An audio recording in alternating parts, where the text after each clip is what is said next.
Is it going to be hard watching him from in the stands this season? Yes, like if he gets in a game, you mean? Yes, because you'll be saying, I hope he makes that shot, and and so far, with the stuff he's done, he can make some shots, and his sisters are saying, they're really happy right now that people can see what we knew he was capable of. Right, he's a pretty good player. He's really good. There is nobody working harder on this team than my son. Was the tattoo a surprise? Oh, geez. What do you think of the tattoo? Oh, jeez. No, it was a surprise. Boy, did I get an earful on that one, because I didn't know either. No, he went for I'll see if I can get forgiveness instead of permission.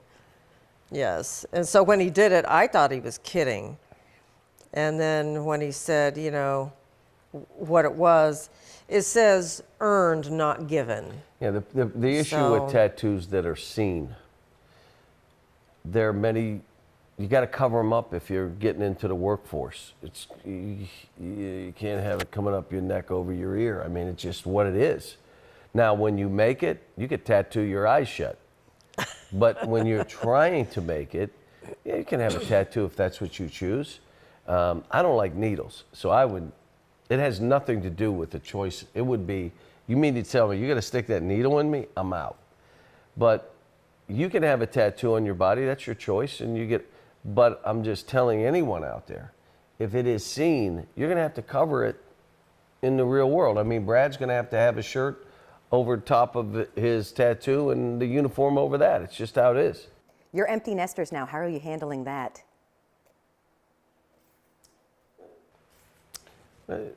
It's good. We go to dinner once or twice a week out, and she's doing her little knick-knack stuff and,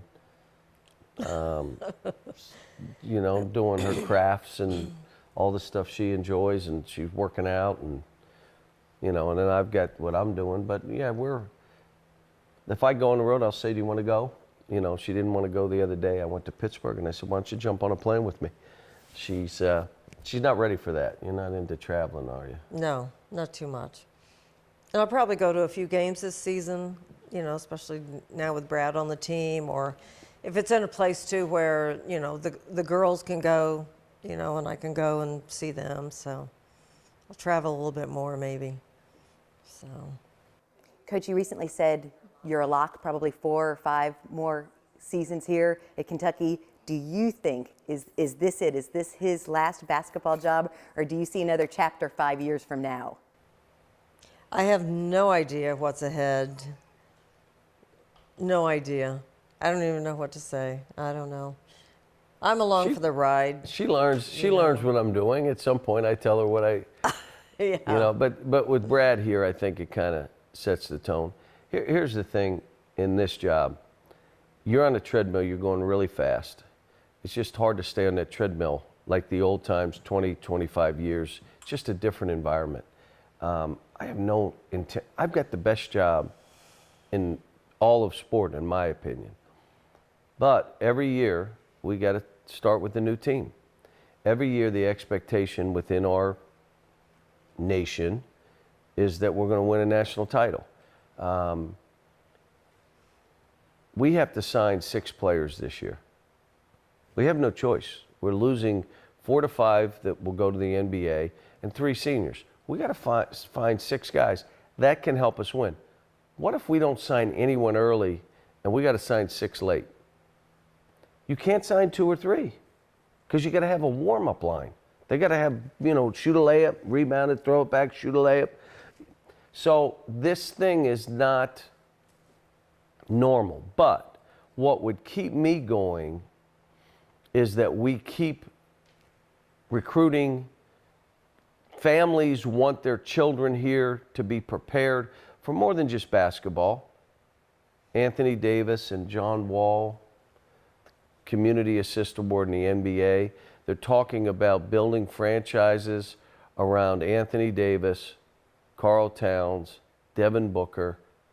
Well, those are all our guys. They learn to share here. None of them are taking 30 shots a game. They're not going to be the center of attention. They're going to be a part of a team.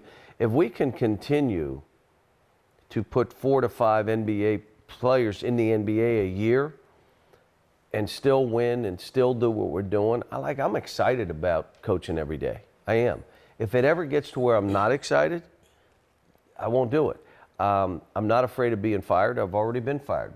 It was ugly, but we were fired. I mean, I've done that. It's not about money. We have enough money.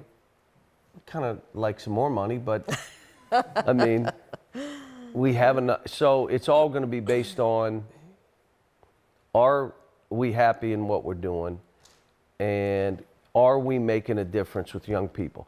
Now, does that mean 5 years or 10?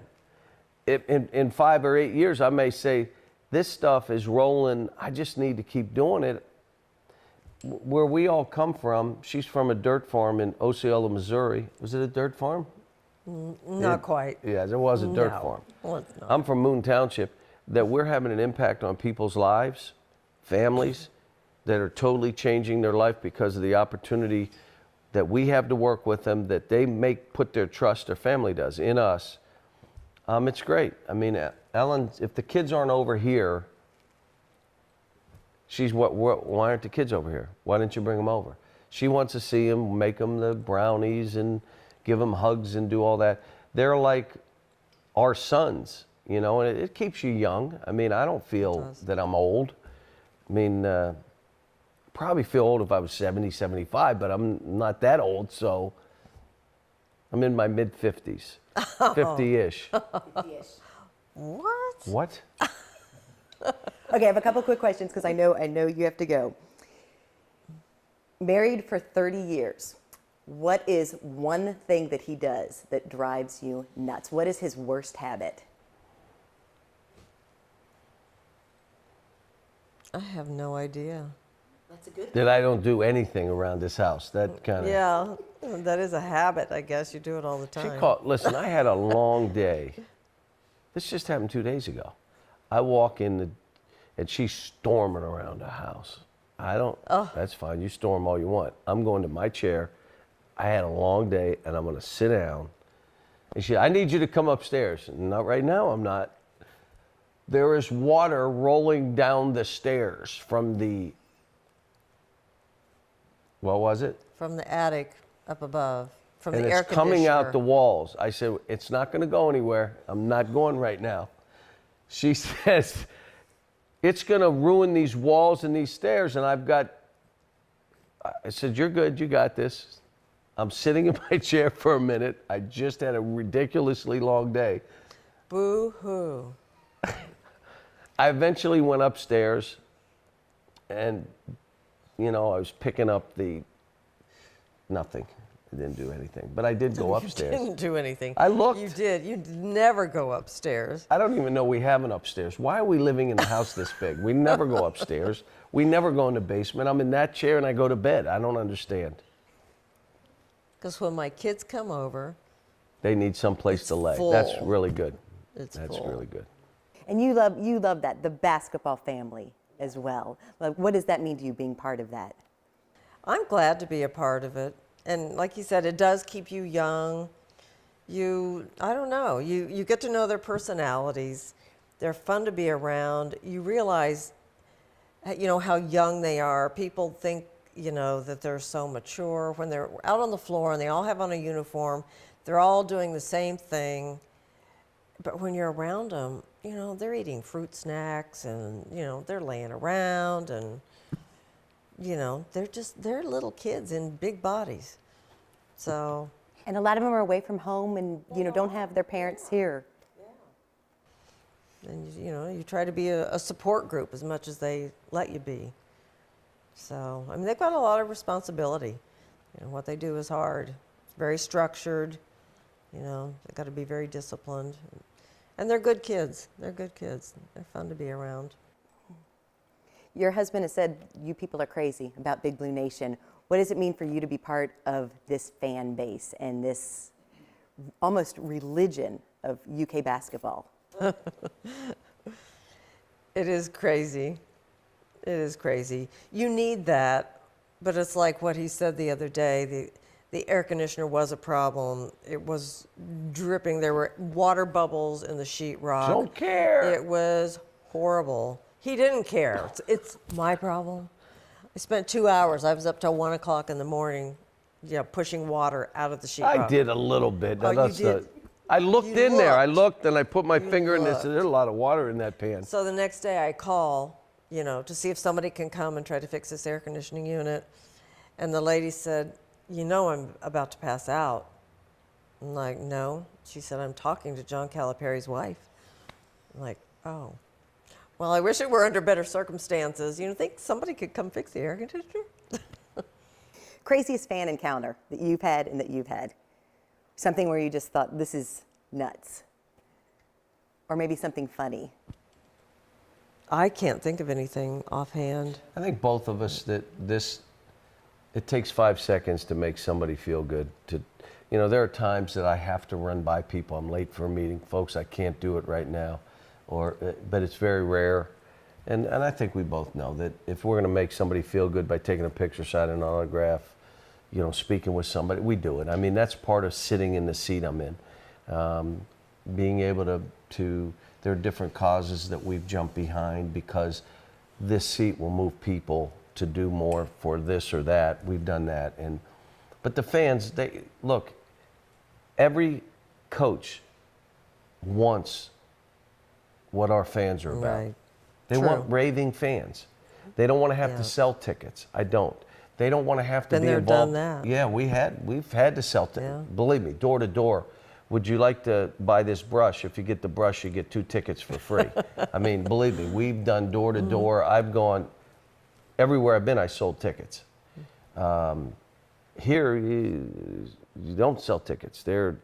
So what we have here, again, I'd say this: no crying on the yacht. This is the best it gets. These fans, Madness, all those NBA guys that walked into Madness from the Washington Wizards, their coaching staff, the Sacramento Kings, they're like, this is nuts. What? This is a practice? This is what these people do?